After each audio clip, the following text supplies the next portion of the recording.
at Sidley Austin, and we were trying to figure out where that term white shoe law firm came from. But certainly Sidley Austin is one of the premier law firms in Chicago. So what made you decide to get into doing good for a living instead of the daily lawyer grind? Oh my gosh. So the short answer is 21 years of private practice at Sidley, and before that I was at the U.S. Attorney's Office. And after 33 years of practice or so, the mortgage was paid off, and the 4 kids' college bills were paid off. Wow. Yeah. So it was 2016, and so there was the thinking was legal aid was not the first thing on my mind. The first thing on my mind was that Hillary Clinton was going to win. Mm-hmm. And I had at the time some strong connections with two people very close to her. One, Tom Perez, who is now the Democratic National Committee chair. Tom was my law school roommate. And then the other one is Jennifer Granholm, who was the governor of Michigan and was going to be the co-chair of her transition team. And so I was thinking this would be the opportunity to get back in government again when she wins. And so then 2 days after the election, I got an email from another friend who asked me if I'd be interested in the job description that's attached, which was the executive director of the organization I'm at now, LAF. And I said maybe. And 5 months later, I took the job. So that's the story. Wow.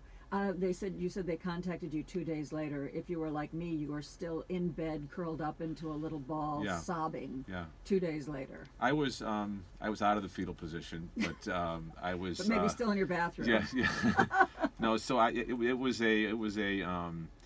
was a memorable time for all of us. And then I don't know if it was a moment of weakness or strength that I said I might be interested, but it certainly has been a blessing.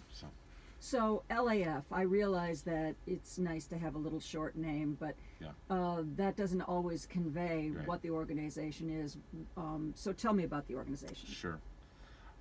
So LAF stands for the Legal Assistance Foundation of Metropolitan Chicago. The best way of describing or talking about what we do is we're a legal aid organization. We provide free legal services to people who are poor and vulnerable. The organization's been around since 1966. It was created as part of the War on Poverty, along with a number of other projects. LAF was the Cook County arm of legal aid and has been since 1966, and we're the largest provider of civil legal aid in Chicago. Now, I want to clarify, you're not talking about the public defender's office. Correct. This is different. Explain that difference. Sure. Thank you. So it is confusing. So the best way to describe it, Joan, is that if you're accused of a crime, if you allegedly did something criminal under our system of government, you're entitled to a lawyer. Okay. If you're a criminal defendant. So that would be the public defender or someone else. So you're entitled when you're facing the possibility of going to jail, and you're accused of a crime, you're entitled to a lawyer under our Constitution, since the Supreme Court case of Gideon versus Wainwright. So the irony is that if you're a victim of a crime, so you've been abused, you're a victim of domestic violence, if you're a victim of labor or sex trafficking, if you're a victim of a fraud, victims are not entitled to a lawyer. So they have to either pay for one themselves or find a service or an organization that will provide it to them for out of the charge. So does that mean that your organization only works in the civil area and not criminal? Yes. Because if I was the victim of domestic abuse, I would want to bring criminal charges against my accuser. So would you get involved in that, or would be the kind of thing where if I wanted to sue my accuser in civil court that you would help support me? So as a technical matter, if you're a victim, you don't have the ability to bring criminal charges. You can make a referral of the case to the state's attorney's office, and they can bring a criminal case. In the example that you gave, Joan, what would happen is that you would, if you were a victim of abuse, and we represent you, we would get an order of protection. We would go to a judge and say, "Judge, please enter an order protecting Joan from a man or whoever, or someone who is threatening you." Okay. And that's what we would do. Okay. And that would be a civil order. What about the area of immigration? Is that an area that you guys touch on? So we represent we do immigration work, but the immigration work we do is we represent victims of crime. So these are really sad cases, and the two main categories, both of the cases involve people who are here without status. They're undocumented. And being undocumented makes a person especially vulnerable, because once someone finds out you're undocumented, they realize they have leverage over you. And so it could be two kinds of leverage. One is they'll say to you, you're going to work for me, and I'm going to put you in this shanty over here and back. Mm-hmm. And if you try and escape, or if you don't do what I tell you to do, we're going to call the police and you'll be deported, or worse. And so people are afraid, and so they do whatever the person tells them to do with respect to labor, Mm-hmm. without really getting paid the way they should. The other equally horrible circumstances, someone, particularly women, who are here without documentation, and a person figures that out, they'll put that person in a position where they sell her for sexual favors and take the money and impose the same threat. So it's leveraging a person's undocumented status and using your power over them as a result that is the circumstance. So we represent people who are victims in those circumstances. How could you help someone in a situation like that? And what you're talking about, I know this is Illinois and not Florida, but there was the famous case of the Correct. massage parlor Right. with the Asian women, and some very high-profile men were caught on tape going there, and it was discovered that a lot of the women had left their country and Yeah. been brought to the United States illegally. They were told they were going to get certain kinds of jobs, but then they were forced into these massage parlors. Their passports were taken away from them, and they were rotated through, so they couldn't really Right. rotated through a series of massage parlors, so they couldn't really make any connections with the outside community. Yeah. If that had happened in Illinois, how would you have been able to help those women? Well, the first and most important thing is they'd have to find us. That's the Yeah. hardest part, Joan, and that's the real scary part. But, and they find us, and it's sometimes they end up, reach out to somebody who then knows enough to call us, and then they connect us to the person, and then we basically tell them it's safe, you can leave, and we then go with them to the authorities and tell them the situation. And the authorities, there's actually a wonderful thing. There's a visa that can be issued for victims of crime, and that's essentially what we do, is we get them status, and they get the status in their capacity really as a victim of a crime, and they are a witness to that crime. And so we then triangulate with the authorities and our client witness to essentially present the evidence against the perpetrators. So it's a wonderful enforcement regime because it protects the victims, and it also is structured to get at the perpetrators. So Now, do you link up with other agencies? Because again, using the same example of a woman who was brought to the country under false pretenses, forced into sex work, she comes to an organization like yours, you help her in court, but then what happens to her? I mean, do you link up with people who say, okay, well, here, we can find you a real job, and we can find you a place to live, and well, first of all, they get short-term status. And then with this kind of victim visa. correct. And then what happens over time is we work with them to get a more permanent status. Is the short answer to your question. I was looking at some of the organizations some of the places where you guys do your work.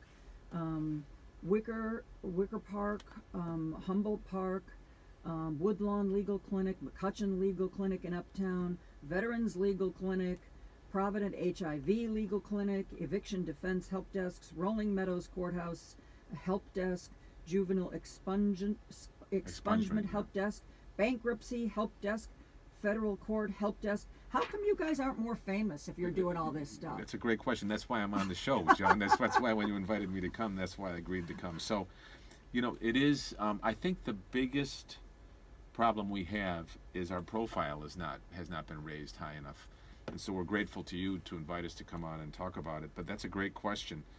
Part of it, there's some simple things. Our name doesn't really communicate what we do. Well, the long one did, but that was a mouthful. Yeah, it was too much. So we are changing our name. So we're going to be changing our name in a couple months, and I'll preview it for you. Okay. So it's going to be called Legal Aid Chicago. Okay. So it's actually going to say what we do. That is. So when next time you talk about us, and you say Legal Aid Chicago, people will understand when you say our name what we do. So that's, I think, one of the issues. Another issue, and this. The first one was a little bit of a joke, but it is true. Our name, it doesn't communicate what we do. But really, probably the bigger issue is that, we're an organization comprised of people who we weren't educated on marketing, we weren't educated on advertising, and it's lawyers and paralegals and staff who focus every day on serving the poor and vulnerable, and that's what they do all the time. And that's how dollars are spent, and it takes a bit of repositioning to put yourself in a position where you say, well, we're going to invest some money in telling people about ourselves. As an aside, let me just tell a short story. So I heard this story about, we don't have a problem getting enough clients, Joan. So We're not advertising for clients today. Yeah, well, no, it's not a question of. The issue is, I think it's best represented by this short story. So you know what, John? I want you. Hang on, hold that. I've got to take a quick break. John Gallo has an incredible story. He's going to tell us in a couple of minutes after this commercial break. Hello from LAF, soon to be Legal Aid Chicago. John. Now I don't want to put pressure on you now that we've built this up. It's not that great of a story, but so we were talking about this idea of why it is we have so many people who need us, and so the question is, in that context, what value does marketing have? And so there was an occasion before I started when the story is told that we decided one day to advertise our services on the L.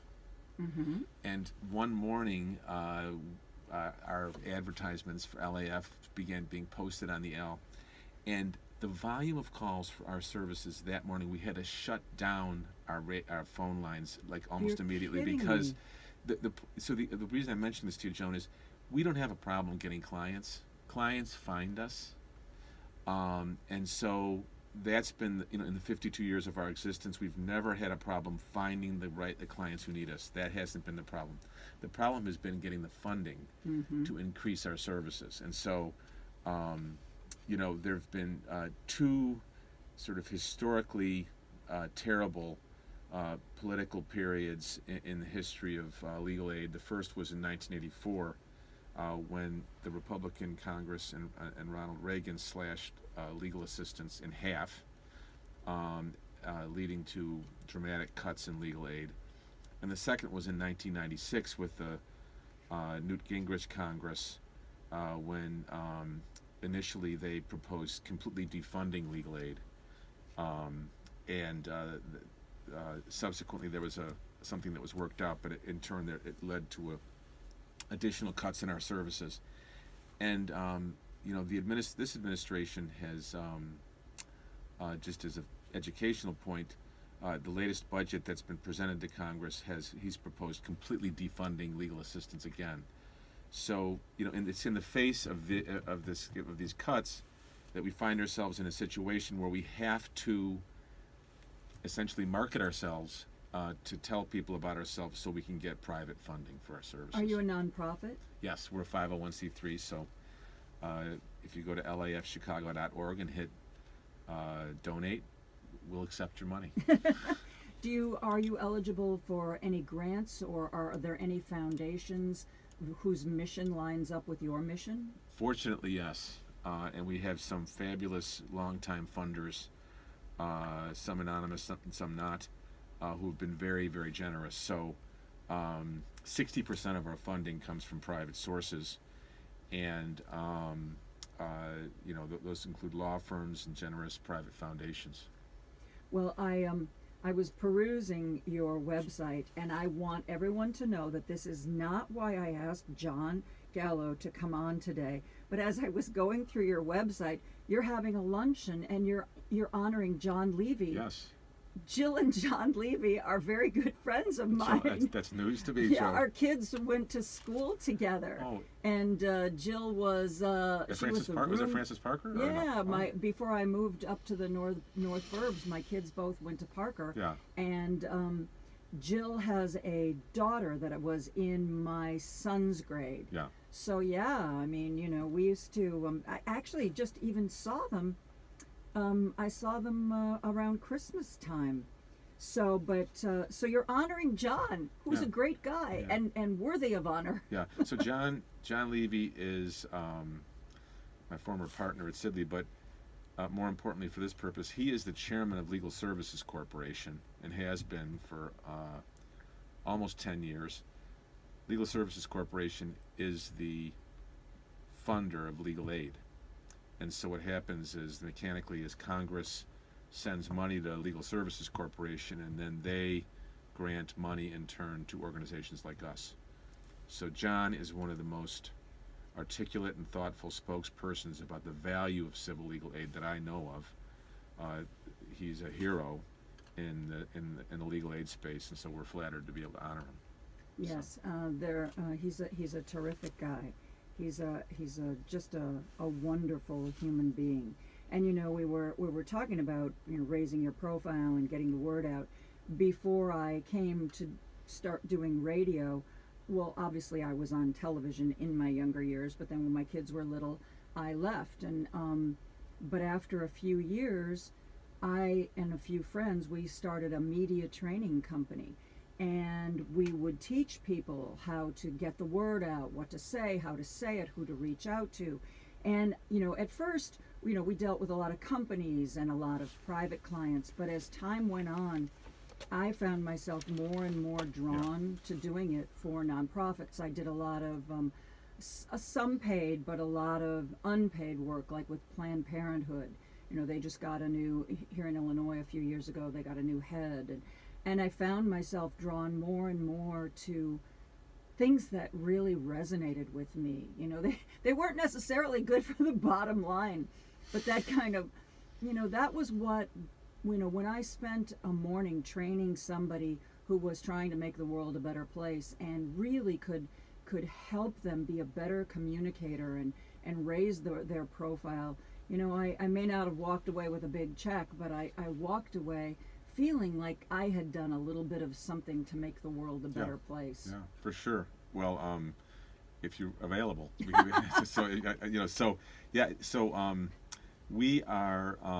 have a fabulous external relations staff. It's small but mighty would be the way I would describe it. So our staff could be 3 or 4 times what it is, and it'd still be impressive the amount of their output in terms of what they can do. But the reality is that it's hard to be intentional about when a dollar comes in, to think about it and making an investment in future dollars, as opposed to taking that dollar and immediately using it to pay for services to someone who needs them immediately. So that's the tension that we face, and so we're in a relatively strong position. We're growing in terms of our support, and little conversations like this help. Well, I want to. We're gonna just a couple of seconds. We're gonna take another break. But when we come back, I want to talk to you about the specifics of some of what the organization does, particularly how you help juveniles expunge their records. Yes. And I mean, there's the obvious stuff about the kind of people who need help with criminal cases, but some of this other stuff, your HIV legal clinic, the juvenile expungement, how you help people with bankruptcy or wading through the federal court system. Sure. That was a surprise to me. I mean, you say legal aid, you figure what that means, but I don't think I do, and Yeah. I'm guessing that a lot of our listeners don't know the whole range of things that you offer. So I am going to take a quick break. We will be back in just a minute with John Gallo from the, can I call it Legal Aid Chicago? Sure. From the upcoming LAF Legal Aid Chicago group. Back after this. Help to those in need, and not just what you might think, not just help out with a criminal case, but also some other areas like, okay, John, explain juvenile expungement. Sure. So it's not uncommon for many of our people that are eligible for our services, for them to have difficulties finding jobs. If you have a juvenile record. Right. So what happens is that you apply for a job, and if your criminal history comes up and it shows that you have any kind of criminal history, oftentimes employers won't interview you, even if you're eminently qualified otherwise. And so our law provides, it's particularly true in the case of juvenile expungements, so if you committed an offense which as a juvenile, let's say you're 15 or 16 years old and you did something that was inappropriate, and you have a record, when you're 22 or 23, it would seem that shouldn't be an impediment for you to get a job. And so our law recognizes that, and there's a process by which you can get your juvenile record expunged. And it's a relatively simple process, and it's one that our society now has become more adept at executing on this, but you need to go through the exercise of doing it. And so many of our people in our client populations face this issue, and so we help them get a legal expungement of that juvenile record, and that facilitates their ability to get a job and launch their life. Now, are there limitations? I mean, I could see where maybe if a 15-year-old was caught shoplifting or with a small amount of marijuana or something, as opposed to somebody who might have been in a gang and shot somebody. Yes. I mean, are there certain things that cannot be expunged? Well, it's not my area of expertise, Joan, but we have lawyers who are expert in this. But it is something that you don't just have a right for it to happen. You have to go through a process, and a judge has to make a judgment in the end about expunging the record. But our success rate is very high, and we, for good or for bad, because the demand for our services is so high, we typically take cases where we expect we'll be able to get the relief that they seek. So it's rare for us to get a case like the kind you've described. How do people? I know that you said you put an ad on the L, and you basically broke the internet in your phone system. But do you have, are these places that I'm looking at on this list, are they physical locations? Like, would there be like a storefront and it'll say McCutcheon Legal Clinic? No. So a short history is that for about 40 years we had neighborhood offices. Up until about 2010, we had offices in neighborhoods where our client populations lived. Those offices, though, what happened was, given the nature of the dynamics of Chicago neighborhoods, those neighborhoods change. And so neighborhoods that were thriving with our client populations became places like 35th and State, which used to be Robert Taylor Homes and now is a very affluent area. Fancy schmancy. Exactly. You mentioned Wicker Park, so that was an area where we did have an office 15 years ago. Now we don't have an office there because, as you probably know, Wicker Park's a pretty Fancy affluent area. schmancy. Exactly. Yeah, exactly. So, but we realized that this idea of taking out a long lease in a neighborhood like that, which is changing, didn't make sense. So what we did was we brought everybody downtown. We're all at 120 South LaSalle and Monroe, in the 9th and 10th floors of that building. But what we do is we go to the areas where our populations are, and we take space there on a very interim basis. So we go to Woodlawn, to a women's center in Woodlawn, and we go there, but we don't rent out there. They give us the space, and our clients know we're coming there regularly, and they see us there. So this isn't, you don't mean just like once a month? I do mean once a month. Oh, So you do. what happens is we on Wednesday nights typically, we take our team and we go to different neighborhoods. So one month it's in Woodlawn, one week it's in Woodlawn, the next week it's in North Lawndale, I see. the next week it's in Uptown, the next week after that it's in Humboldt Park. So And you bring the entire range of services? we partner. The answer is yes and no. So we partner with law firms in the city who are critical to our being able to support our services. They bring lawyers themselves who provide pro bono legal services. Our staff are the folks, though, with the expertise in this space. So we have a staff that goes, and we essentially triage the situation. We either give short-term advice. So if someone comes up and says, I have this issue, we give them short-term advice. Or it's a situation where it necessitates a more long-term engagement, and we connect them to our experts in one of our different practice groups, and then they have someone who's a longer-term representation. Is there still a strong commitment among Chicago's top law firms to spend a certain number of hours in pro bono work? Because, the economy has changed and belts have tightened, and, I know lots of high-end lawyers who, used to have offices, and now their law firm has one fancy space and everybody else is like in a cubicle. And belt tightening, and I would think that would affect a commitment to pro bono work. Well, I think the practice of law is not any different than many other professions. You have, there's a certain percentage of folks who are focused on one thing, which is their bottom line and how much money they're making. But, really, it's a wonderful thing. I would say the larger percentage of lawyers in the city dedicate a chunk of their time to pro bono. I think a lot of people went to law school for altruistic reasons, and they're reminded of that. And so I guess the good news is that the many firms that we partner with do dedicate a significant chunk of their time and resources to providing services for our populations.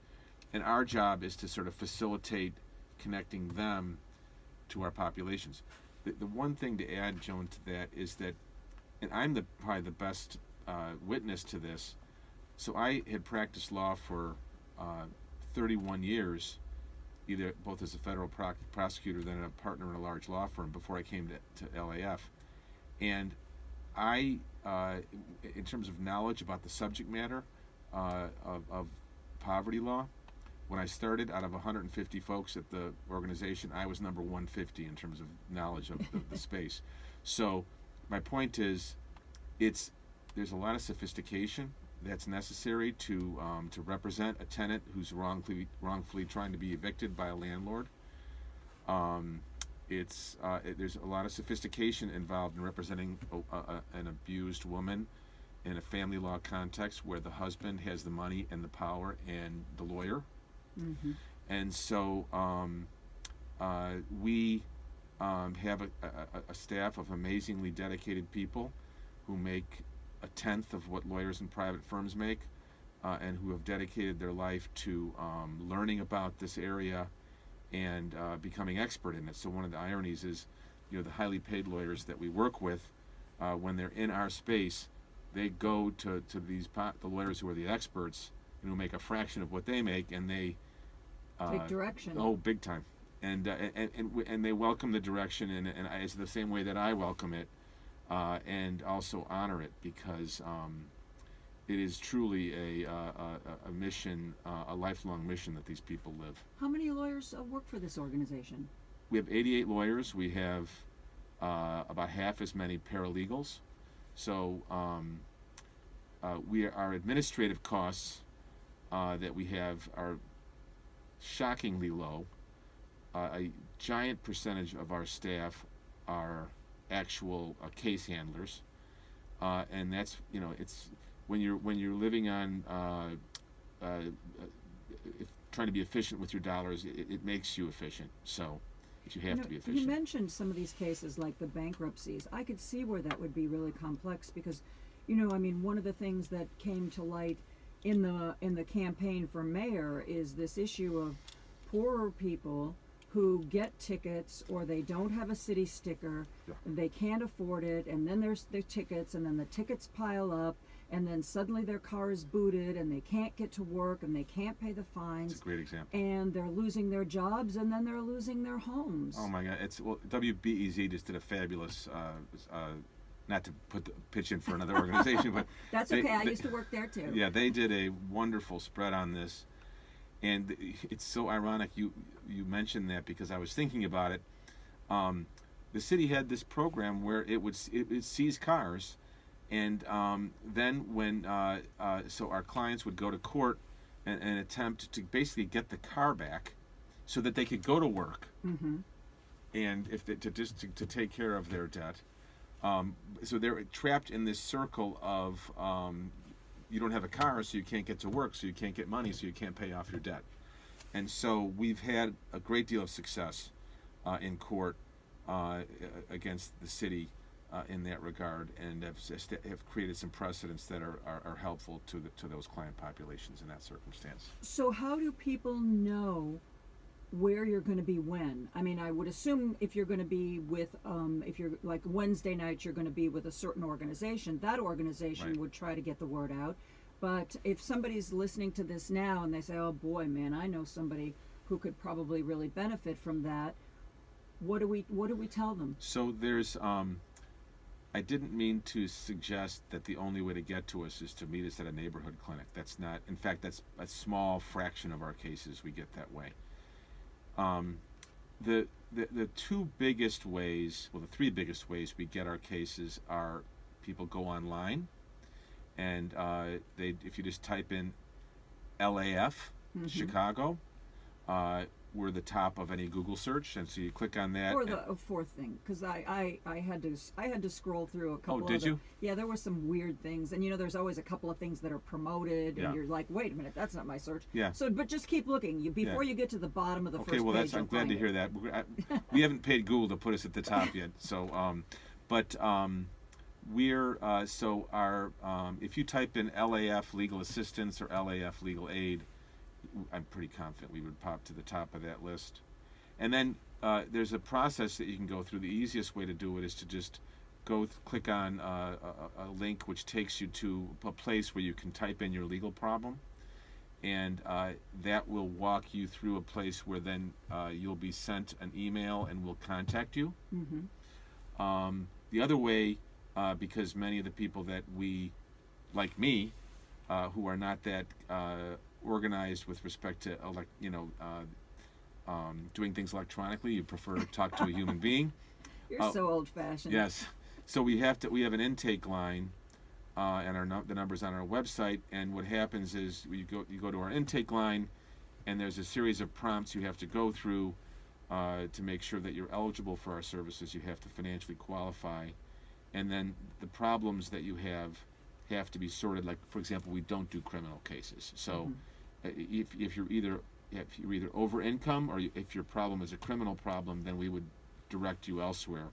But after you get brought through those prompts, you then talk to a live person, and then they ask you questions, and then they either give you short-term advice, Joan, over the phone, or they will connect you to a lawyer at our shop. One of the things that I see on this list is your HIV legal clinic.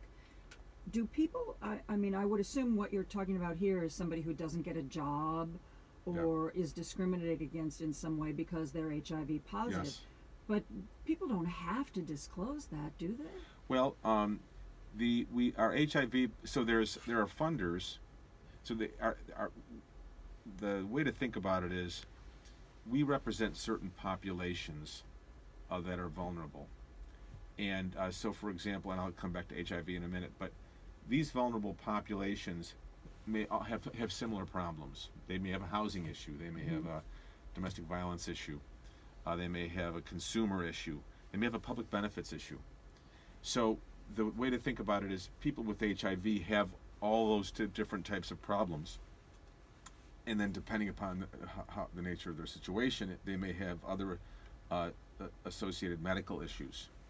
And so we just have a team of people who specialize in the representation of that population. The good news is that the issues associated with that population aren't at the same level of severity that they were 30 years ago. Yes. But Thank it goodness is for very, that. it's still very much an area that we care about, and we have funders who support that work. But that population-centered work for people with AIDS, we have people who focus on older adults. We have people who focus on people with disabilities. Okay. And you mentioned the magic F word. Tell people again, as we wrap this up, how they can donate to your organization, and tell them how they can find out about attending the luncheon where you're going to honor my good friend, John Levy. Well, we'll start with a luncheon. So the luncheon's at the Palmer House on June 20th. You can get a ticket going online, going to our website, LAFchicago.org.